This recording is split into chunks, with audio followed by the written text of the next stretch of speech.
We were living in a small town called San Pietro Infine. Actually, we were just a little bit out of town on a small farm. Now, we had no electricity, no indoor plumbing, no indoor toilet, and I used to go to school in town, which was a fair walk. One of the things that I loved was living in the country. It was nice to have the space, and I missed that when we came to Toronto. When my father left, I was not yet 4 years old. So although it was sad to see him go, I didn't really understand the full impact that he was going to be gone for a long time. And when we finally immigrated to Canada, I had forgotten him.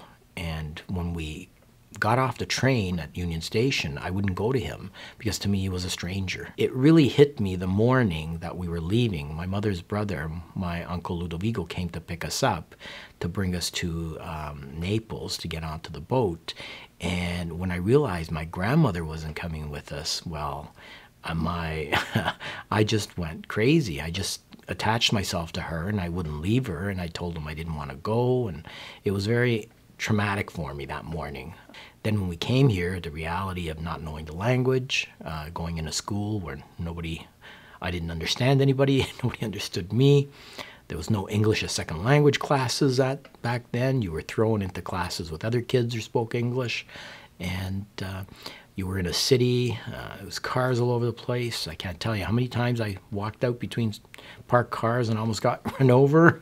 The snow was quite the thing. We weren't used to that at all. And I remember seeing piles of snow on the sidewalk in November back then. And so I was totally unprepared.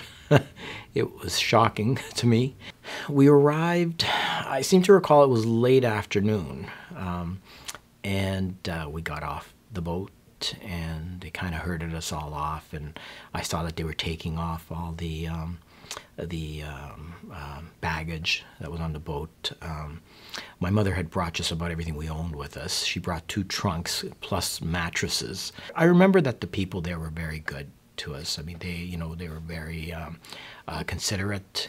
They understood we didn't know the language. They helped us along the best they could. They told us where we should be going. So they were pretty nice to us. They made us feel welcome. I'll bet you there's a lot of stories like mine. They just haven't been told. And I think a lot of us experienced, very much the same. It was hard getting started. I mean, I remember some of my parents' friends ended up going back, but most of them stayed. But those that stayed made a comfortable life, and there was a lot more opportunities here than there was back in Italy.